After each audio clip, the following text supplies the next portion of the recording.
ملک موت حضرت فاطمہ کی روح قبض کیوں نہ کر سکا؟ مسلمان عورتیں یہ ویڈیو ضرور دیکھیں۔ شہزادی رسول سیدہ فاطمہ الزہرا کی روح قبض کرنے کے لیے جب اللہ تبارک و تعالیٰ نے ملک الموت کو حکم فرمایا تو ملک الموت گردن جھکا کر خاموش ہو گیا اور اس کام پر جانے کے لیے راضی نہ ہوئے۔ بسم اللہ الرحمن الرحیم۔ ایک دفعہ حضرت فاطمہ رضی اللہ تعالیٰ عنہا بیمار ہو گئیں۔ نبی کریم صلی اللہ علیہ وسلم نے اپنے ایک معمر صحابی حضرت عمران بن حسین رضی اللہ تعالیٰ عنہ کو ہمراہ لیا اور اپنی لخت جگر کی عیادت کے لیے تشریف لے گئے۔ دروازے پر پہنچ کر داخلے کی اجازت مانگی۔ سیدہ فاطمہ رضی اللہ تعالیٰ عنہا نے عرض کی، تشریف لائیے۔ حضور صلی اللہ علیہ وسلم نے فرمایا، میرے ساتھ عمران بن حسین بھی ہیں۔ حضرت فاطمہ رضی اللہ تعالیٰ عنہا نے جواب دیا، ابا جان، میرے پاس ایک ابا کے سوا دوسرا کوئی کپڑا نہیں کہ پردہ کر سکوں۔ حضور صلی اللہ علیہ وسلم نے اپنی چادر اندر پھینک کر فرمایا، بیٹی اس سے پردہ کر لو۔ اس کے بعد وہ حضور صلی اللہ علیہ وسلم اور حضرت عمران رضی اللہ تعالیٰ عنہ اندر تشریف لے گئے اور سیدہ سے ان کا حال پوچھا۔ فاطمہ زہرا نے عرض کیا، ابا جان، شدت درد سے بے چین ہوں اور بھوک نے نڈھال کر رکھا ہے کیونکہ گھر میں کھانے کو کچھ نہیں۔ حضور صلی اللہ علیہ وسلم نے فرمایا، اے میری بیٹی صبر کر، میں بھی آج 3 دن سے بھوکا ہوں۔ اللہ تعالیٰ سے جو کچھ مانگتا وہ ضرور مجھے عطا کرتا، لیکن میں نے دنیا پر آخرت کو ترجیح دی۔ پھر آپ صلی اللہ علیہ وسلم نے اپنا دست شفقت حضرت فاطمہ رضی اللہ تعالیٰ عنہ کی پشت پر پھیرا اور فرمایا، اے لخت جگر، دنیا کے مصائب سے دل شکستہ نہ ہو، تم جنت کی عورتوں کی سردار ہو۔ فاطمہ زہرا اس فکر و غنا کے ساتھ کمال درجے کی عابدہ تھی۔ حضرت حسن رضی اللہ تعالیٰ عنہ سے روایت ہے کہ میں نے اپنی ماں کو شام سے صبح تک عبادت کرتے اور اللہ کے حضور کی ریا وزاری کرتے دیکھا، لیکن انہوں نے اپنی دعاؤں میں اپنے لیے کبھی کوئی درخواست نہ کی۔ ایک دفعہ سیدہ علیل تھی، لیکن علالت میں بھی رات پر عبادت میں مصروف رہی۔ جب حضرت علی رضی اللہ تعالیٰ عنہ صبح کی نماز کے لیے مسجد گئے تو وہ نماز کے لیے کھڑی ہو گئیں۔ نماز سے فارغ ہو کر چکی پیسنے لگی۔ حضرت علی رضی اللہ تعالیٰ عنہ نے واپس آ کر انہیں چکی پیستے دیکھا تو فرمایا، اے رسول خدا کی بیٹی، اتنی مشقت نہ اٹھایا کرو، تھوڑی دیر آرام کر لیا کرو، کہیں زیادہ بیمار نہ ہو جاؤ۔ فرمانے لگی، خدا کی عبادت اور آپ کی اطاعت مرض کا بہترین علاج ہے۔ اگر ان میں سے کوئی موت کا باعث بن جائے تو اس سے بڑھ کر میری خوش نصیبی کیا ہوگی۔ ایک مرتبہ حضور صلی اللہ علیہ وسلم نے سیدہ سے پوچھا، جانے پدر، مسلمان عورت کے اوصاف کیا ہیں؟ انہوں نے عرض کیا، ابا جان، عورت کو چاہیے کہ اللہ اور رسول کی اطاعت کرے، اولاد پر شفقت کرے، اپنی نگاہ نیچی رکھے، اپنی زینت کو چھپائے، نہ خود غیر کو دیکھے اور نہ غیر اس کو دیکھ پائے۔ حضور صلی اللہ علیہ وسلم یہ جواب سن کر بہت خوش ہوئے۔ نبی کریم صلی اللہ علیہ وسلم حضرت فاطمہ رضی اللہ تعالیٰ عنہا سے بے پناہ محبت فرماتے تھے۔ صحیح بخاری میں روایت ہے کہ ایک دفعہ حضرت علی رضی اللہ تعالیٰ عنہ نے غارہ بنت ابی جہل سے نکاح کا ارادہ کیا۔ سید النساء سخت ارزردہ ہوئی۔ جب رسول کریم صلی اللہ علیہ وسلم ان کے پاس آئے تو سیدہ نے عرض کیا، یا رسول اللہ، علی مجھ پر سوتن لانا چاہتے ہیں۔ حضور صلی اللہ علیہ وسلم کے دل پر سخت چوٹ لگی۔ ادھر غارہ کے سرپرست بھی حضور صلی اللہ علیہ وسلم سے اس نکاح کی اجازت لینے آئے۔ نبی کریم صلی اللہ علیہ وسلم مسجد میں تشریف لائے اور ممبر پر چڑھ کر فرمایا، آل حشام علی سے اپنی لڑکی کا عقد کرنے کے لیے مجھ سے اجازت چاہتے ہیں، لیکن میں اجازت نہ دوں گا، البتہ علی میری لڑکی کو طلاق دے کر دوسری لڑکی سے شادی کر سکتے ہیں۔ فاطمہ میرے جسم کا ٹکڑا ہے، جس نے اس کو اذیت دی اس نے مجھے اذیت دی، جس نے اس کو دکھ پہنچایا اس نے مجھے دکھ پہنچایا۔ میں حرام کو حلال اور حلال کو حرام نہیں کرنا چاہتا، لیکن اللہ کی قسم، اللہ کے رسول کی بیٹی اور دشمن خدا کی بیٹی دونوں ایک جگہ جمع نہیں ہو سکتی۔ اس کا یہ اثر ہوا کہ حضرت علی رضی اللہ تعالیٰ عنہ نے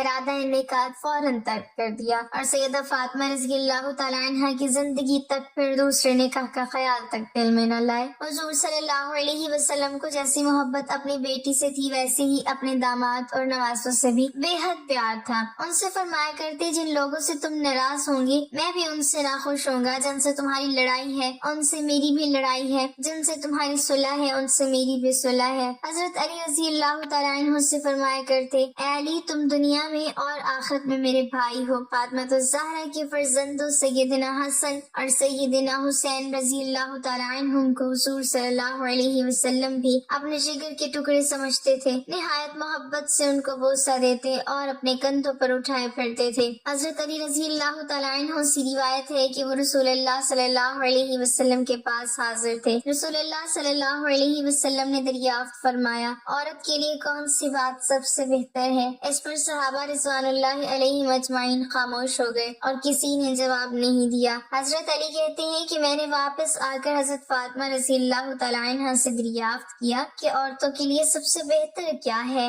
حضرت فاطمہ رضی اللہ تعالیٰ عنہ نے فرمایا نہ وہ مردوں کو دیکھیں اور نہ مرد ان کو دیکھیں۔ تو میں نے جواب رسول اللہ صلی اللہ علیہ وسلم سے ذکر کیا تو آپ صلی اللہ علیہ وسلم نے فرمایا حضرت فاطمہ رضی اللہ تعالیٰ عنہ نے ایک دفعہ اسماء بنت امیس رضی اللہ تعالیٰ عنہ سے کہا کہ مجھے حیا آتی ہے کہ جب میرا انتقال ہو تو لوگ مردوں کے تخت پر لٹا کر اور ایک کپڑا اڑا کر مجھے کندھے پر اٹھا لیں، اس لیے اندیشہ ہے کہ کپڑے کے اوپر سے میرا جسم ظاہر ہو۔ تو حضرت اسماء رضی اللہ تعالیٰ عنہ نے کہا جگر گوشہ رسول صلی اللہ علیہ وسلم کیا میں تمہیں ایسی چیز نہ دکھاؤں جو میں نے حبشہ میں دیکھی تھی؟ حضرت فاطمہ رضی اللہ تعالیٰ عنہ نے کہا کیوں نہیں، ضرور۔ حضرت اسماء رضی اللہ تعالیٰ عنہ نے کھجور کی تازہ ٹہنیاں منگوائی، کمان کی شکل میں ان کو موڑ موڑ کر رکھا اور ان کے اوپر کپڑا ڈال دیا۔ حضرت فاطمہ رضی اللہ تعالیٰ عنہ نے فرمائی یہ تو بڑی اچھی چیز ہے، اس سے مرد و عورت کے جنازے میں امتیاز ہو جائے گا اور عورت کا جسم بھی چھپ جائے گا۔ دیکھو اسماء، جب میرا انتقال ہو تو تم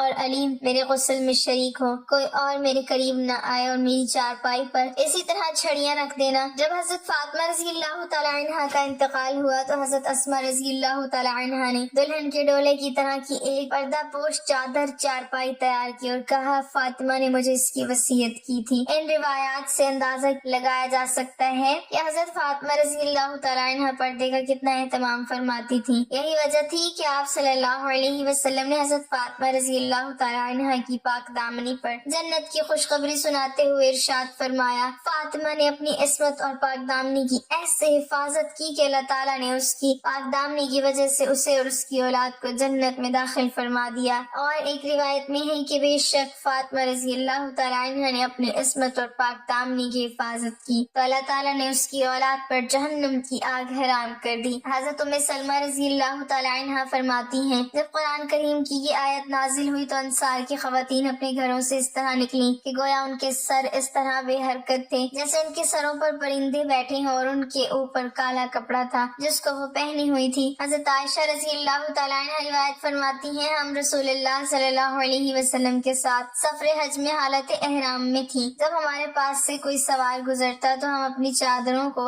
اپنے سروں سے لٹکا کر چہرے کے سامنے کر لیتی اور جب لوگ گزر جاتے تو ہم چہرے کھول دیتی۔ حضرت قیس بن شماس سے روایت ہے کہ رسول اللہ صلی اللہ علیہ وسلم کی خدمت میں ایک عورت حاضر ہوئی، اس کا نام ام خلاد تھا اور اس کے چہرے پر نقاب پڑا ہوا تھا۔ یہ عورت اپنے بیٹے کے بارے میں دریافت کر رہی تھی جو جنگ میں شہید ہو گیا تھا۔ اصحاب رسول صلی اللہ علیہ وسلم میں سے کسی نے آپ کو نقاب میں دیکھ کر کہا اس وقت بھی آپ نے نقاب ڈال رکھا ہے؟ آپ نے جواباً فرمایا میں نے بیٹا ضرور کھویا ہے، حیا نہیں کھوئی۔ حضور کو ایک دن کسی نے خبر دی آ کر حضرت علی کے بارے میں ابو جہل کی بیٹی مسلمان ہو گئی تھی اور مدینہ منورہ ہجرت کر کے آ گئی تھی۔ مسلمان نوجوان لڑکی تھی، خبر مشہور ہوئی کہ حضرت علی اس سے نکاح کرنا چاہتے ہیں۔ حضرت فاطمہ تک بات پہنچی تو پریشان ہوئی، فطری بات ہے عورت پریشان ہوتی ہے۔ اور پھر ابو جہل کی بیٹی، ان دونوں نے وہ دور اکٹھے دیکھا تھا، 12-13 سال کا اذیت کا دور، وہ جو اجری حضور صلی اللہ علیہ وسلم پر ڈالی گئی تھی۔ حضرت فاطمہ نے آ کر ہٹائی تھی تو خیال ہوا کہ میرا گزارا نہیں ہوگا ابو جہل کی بیٹی کے ساتھ، پچھلی باتیں یاد آئیں گی خام خواہ آپس میں، تو جا کر حضور صلی اللہ علیہ وسلم سے فرمایا یہ پتہ چلا ہے کہ آپ کا امزاد ابو جہل کی بیٹی آئی ہے، اس سے شادی کرنا چاہتا ہے، تو آپ کوئی بیٹیوں کا خیال بھی کیا کرتے ہیں کہ نہیں؟ بیٹی باپ سے کہہ رہی ہے۔ تو حضور نے جا کر فرمایا کہ نہیں بھائی، نبی کی بیٹی اور ابو جہل کی بیٹی ایک گھر میں نہیں آئیں گی۔ بخاری شریف کی روایت ہے حضور صلی اللہ علیہ وسلم بیمار ہیں، بیٹی پتہ لینے آئی ہے، اس وقت تک باقی تینوں فوت ہو چکی تھی۔ حضور صلی اللہ علیہ وسلم کی وفات کے وقت ایک ہی بیٹی زندہ تھی، وہ بھی 6 مہینے رہی۔ بعد میں حضرت فاطمہ بیٹی ابا جی کا حال پوچھنے آئی ہے۔ حضور صلی اللہ علیہ وسلم اٹھ کر بیٹھ گئے، سر پر ہاتھ پھیرا، بٹھایا پاس جیسے باپ بیٹیوں کو بٹھاتے ہیں۔ بیٹھے بیٹھے حضرت عائشہ کہتی ہیں کہ حضور صلی اللہ علیہ وسلم نے حضرت فاطمہ کے کان میں کوئی بات کہی تو فاطمہ رونے لگ گئی۔ تھوڑی دیر کے بعد پھر حضور صلی اللہ علیہ وسلم نے قریب کر کے کان میں بات کہی تو خوش ہو گئی۔ جب وہاں سے فارغ ہوئی تو میں نے الگ بلا کر پوچھا بیٹا حضور صلی اللہ علیہ وسلم کیا کہہ رہی ہیں؟ انہوں نے کہا اماں جی، ابا جی نے کان میں کہا تھا جو بات کان میں کی جائے وہ کیا ہوتی ہے؟ راز ہوتی ہے۔ حضور صلی اللہ علیہ وسلم کی وفات کے بعد کافی دن گزر گئے تو حضرت عائشہ نے پھر پھر بلایا، میں تمہیں ماں ہونے کا واسطہ دیتی ہوں، بتاؤ حضور صلی اللہ علیہ وسلم نے کیا کہا تھا؟ کہا ہاں اب بتاتی ہوں آپ کو۔ حضور صلی اللہ علیہ وسلم نے مجھے کان میں کہا تھا کہ فاطمہ میں شاید ایک آدھ دن میں اسی بیماری میں جا رہا ہوں، بیٹی کو باپ کی وفات کی اطلاع ملے تو بیٹی کیا کرے گی؟ تھوڑی دیر کے بعد حضور صلی اللہ علیہ وسلم نے دیکھا کہ پریشان ہو رہی ہے زیادہ، تو کان میں کہا کہ بیٹی میرے بعد سب سے پہلے تم میرے پاس آؤ گی، تو خوش ہو گئی۔ حضور صلی اللہ علیہ وسلم نے اپنی وفات کی خبر دی تو بیٹی رونے لگ گئی ہے، اور بیٹی کو اس کی وفات کی خبر دی ہے تو وہ خوش ہو گئی ہے۔ یہ باپ بیٹی کا معاملہ تھا۔ ایک دفعہ کا ذکر ہے کہ حضرت سیدنا علی المرتضیٰ رضی اللہ تعالیٰ عنہ اپنے گھر آتے ہیں، گھر کے اندر داخل ہوتے ہیں اور کہتے ہیں اے فاطمہ مجھے لگتا ہے آج ابا حضور آئے ہیں، یعنی کہ آج میرے نبی آئے ہیں۔ سیدہ فاطمہ رضی اللہ تعالیٰ عنہ کہتی ہیں اے علی آپ کو کیسے پتا چلا کہ ہمارے گھر حضور صلی اللہ علیہ وسلم آئے ہیں؟ کہا میرا گھر جنت کی خوشبو سے ایسے ہی تو نہیں مہک رہا، اس کے مہکنے کی کوئی وجہ ہے، میرے گھر سے نبوت کی خوشبو آ رہی ہے، مجھے تو یہی لگتا ہے کہ میرے نبی آئے ہیں۔ سیدہ فاطمہ رضی اللہ تعالیٰ عنہ نے کہا جی ہاں بابا جان کمرے کے اندر بیٹھے ہیں۔ پوچھا حضور صلی اللہ علیہ وسلم کا میرے گھر کیسے آنا ہوا؟ تو سیدہ فاطمہ الزہرا رضی اللہ تعالیٰ عنہ کہتی ہیں میرے بابا مجھے لینے آئے ہیں۔ حضرت علی رضی اللہ تعالیٰ عنہ نے پوچھا تو پھر فاطمہ آپ اپنے بابا کے ساتھ گئی کیوں نہیں؟ ابھی تک کیوں بیٹھی ہو؟ فاطمہ بتاؤ تو صحیح میرے حضور کو میرا انتظار کیوں کروایا، کیوں نہیں گئی؟ ناظرین سیدہ فاطمہ الزہرا رضی اللہ تعالیٰ عنہ نے جو جواب دیا آج کی اسلام کی مقدس شہزادیوں کے لیے بہت بڑا سبق ہے۔ جب حضرت علی رضی اللہ تعالیٰ عنہ نے کہا کہ فاطمہ بتاؤ تو صحیح آپ نے حضور صلی اللہ علیہ وسلم کو میرا انتظار کیوں کروایا، آپ گئی کیوں نہیں؟ تو سیدہ فاطمہ الزہرا رضی اللہ تعالیٰ عنہ نے کہا اے میرے شوہر معظم آپ کے حکم کے بغیر کیسے چلی جاتی؟ تو حضرت علی رضی اللہ تعالیٰ عنہ نے فرمایا فاطمہ آپ کو پتہ نہیں ہے کہ رسول اللہ صلی اللہ علیہ وسلم کے سامنے علی اپنی اجازت کو کوئی اہمیت نہیں دیتا۔ فرمایا اے فاطمہ ان موقعوں پر مرضی نہ آپ کی چلے گی نہ میری چلے گی، یہاں چلے گی تو صرف میرے نبی کی مرضی چلے گی۔ سیدہ فاطمہ الزہرا رضی اللہ تعالیٰ عنہ نے کہا یا علی بات اجازت کی نہیں ہے اور بات مرضی کی بھی نہیں ہے، رب ذوالجلال کی عزت کی قسم آج اگر میں آپ کی اجازت کے بغیر گھر سے چلی جاتی تو قیامت کی صبح تک میرے باپ کے مبارک نام پر لوگوں کی انگلیاں اٹھ جاتی کہ نبی کی بیٹی شوہر کی اجازت کے بغیر گھر سے نکلی تھی۔ ناظرین شوہر کی نافرمانی کرنے سے پہلے، شوہر سے لڑنے سے پہلے، شوہر کی اجازت کے بغیر گھر سے باہر نکلنے سے پہلے سوچ لینا کہ آپ کی ایک غلط قدم اٹھانے کی وجہ سے آپ کے بوڑھے باپ کے بالوں کی سفیدی رل جائے گی۔ شوہر کے سامنے زور زور سے بولو گی، زور زور سے چیخو گی، چلاؤ گی تو محلے والے کہیں گے دیکھو فلاں کی بیٹی نے کس طرح تماشا لگا رکھا ہے۔ جب ایک بیٹی کے پاس کائنات کا نبی آئے لینے کے لیے تو پھر بھی وہ شوہر کی اجازت کے بغیر گھر سے باہر نہ نکلے، اتنی بڑی شخصیت کی بیٹی ہونے کے باوجود بھی شوہر کی فرما برداری اور شوہر کے حقوق کا اس قدر خیال رکھے، تو مجھ سے بتاؤ ایسی گود میں امام حسین نہ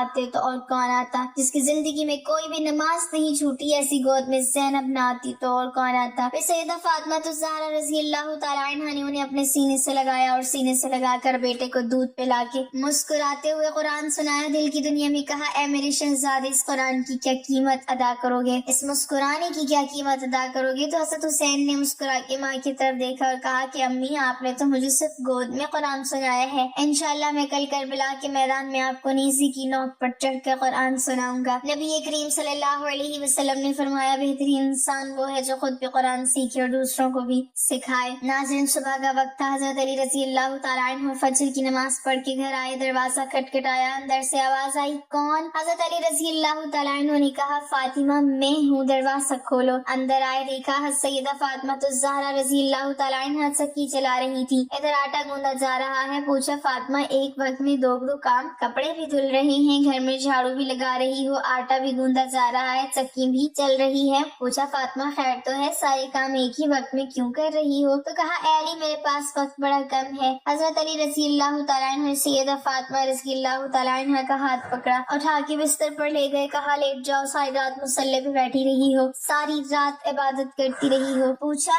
خیر تو ہے، وقت کیوں کم ہے؟ حضرت فاطمہ الزہرا رضی اللہ تعالیٰ عنہ نے فرمایا اے علی فجر کی نماز پڑھ کے بیٹھی ہی تھی، اللہ اللہ کر رہی تھی، بیٹھے بیٹھے اچانک میری آنکھ لگ گئی، مجھے خواب میں میرے بابا جان کی زیارت ہوئی۔ خواب کی دنیا میں نے دیکھا کہ میرے بابا میرے گھر آئے ہیں، کبھی کمرے میں، کبھی صحن میں، کبھی یہاں وہاں دیکھ رہے ہیں۔ خواب کی دنیا میں اچانک میں اپنے بابا کے سامنے آ جاتی ہوں، میرے ابا مجھے سینے سے لگا کر زاروں قطار رونے لگتے ہیں۔ میں نے اپنے بابا سے پوچھا ابا کیا بات ہے، آپ کیوں رو رہے ہیں؟ فرمایا بیٹی میں آپ کو لینے کے لیے آیا ہوں۔ میری فاطمہ بتاؤ تو صحیح آج آپ نے روزہ کس چیز سے رکھا ہے؟ میں نے کہا ابا کھجور کے دانے اور پانی کی گھونٹ سے رکھا ہے اے علی۔ میرے بابا نے مجھے سینے سے لگا کر کہا کہ بیٹی آج آپ نے روزہ علی کے دسترخوان پہ رکھا ہے، افطاری جنت میں اپنے بابا کے دسترخوان پہ کرو گی۔ سیدہ فاطمہ الزہرا رضی اللہ تعالیٰ عنہ نے کہا اے علی میں کپڑے دھو کے اور کھانا پکا کے اس دنیا سے جا رہی ہوں تاکہ میرے بعد آپ کو کوئی تکلیف نہ ہو۔ حضرت علی رضی اللہ تعالیٰ عنہ اور حضرت سیدہ فاطمہ رضی اللہ تعالیٰ عنہ دونوں کے درمیان یہ بات چیت چل رہی تھی کہ میرے ابا مجھے لینے کے لیے آئے ہیں، میں آج اس دنیا فانی سے رخصت ہو جاؤں گی۔ اتنے میں حضرت حسن و حسین بھی آ گئے۔ بچوں کو دیکھتے ہوئے حضرت علی رضی اللہ تعالیٰ عنہ نے کہا فاطمہ